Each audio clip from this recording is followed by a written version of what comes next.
साथ जुड़े हुए हैं। दीपशिखा जी, आपके पास आना चाहेंगे, आपसे समझना चाहेंगे, प्रधानमंत्री जब कहते हैं build more, produce more, connect मोर और अब एक्सपोर्ट मोर, उस पर उन्होंने ख़ास तौर पर फोकस किया कि अब निर्यात ज़्यादा से ज़्यादा करने की ज़रूरत है। कितना बड़ा ये संकेत है और इसके साथ ही इसे तमाम क्षेत्र, जो तमाम स्टेक होल्डर्स हैं, उनको भी कितना फ़ायदा मिलने वाला है?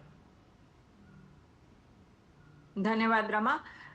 अगर आप प्रधानमंत्री का आज का भाषण देखें तो जो जोर दिया गया है वो है जो बजट में अनाउंसमेंट्स किए गए हैं उसके इम्प्लीमेंटेशन। जोर दिया गया है कॉम्पिटिटिवनेस बढ़ाने का, जो निजी क्षेत्र है, हमारा जो उद्योग जगत है उसका, और क्वालिटी स्टैंडर्ड्स। और ये तीन जरूरी हैं क्योंकि अगर हमारी जो बाजार हमारे लिए खुल रहे हैं, हमने पिछले कुछ समय से हम देख रहे हैं कि जैसे यूरोपियन यूनियन के साथ फ्री ट्रेड का फ्रेमवर्क तय हो गया है, यूनाइटेड किंगडम के साथ हो गया है, तो ये नए बाजार जो हमारे लिए खुल रहे हैं और ये हमारे सबसे बड़े मार्केट्स हैं। अमेरिका के साथ भी ट्रेड डील जो है उस पर बातचीत चल रही है। तो हमारे जो निर्यात के क्षेत्र थे उनके लिए ये सबसे बड़े बाजार थे, और अब जब ये फ्री ट्रेड एग्रीमेंट्स होने जा रहे हैं तो इन बाजार में हम ज्यादा से ज्यादा ये यहाँ पर अपनी पैठ कैसे बढ़ा सकते हैं।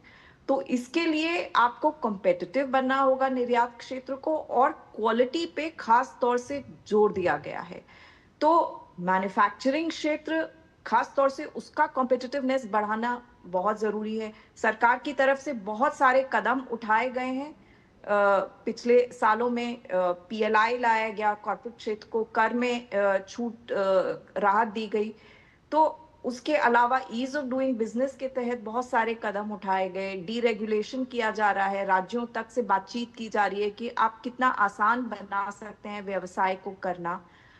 तो उसके अलावा जो है तो कोशिश ये है और जोर ये है कि निर्यात क्षेत्र जो है उस पे कॉम्पिटिटिवनेस जो है वो कितना किस हद तक बढ़ सकता है, और वो क्या कुछ कर सकते हैं इस पूरे एम्फोसिस जो बजट के भी अनाउंसमेंट्स हुए हैं इसके तहत।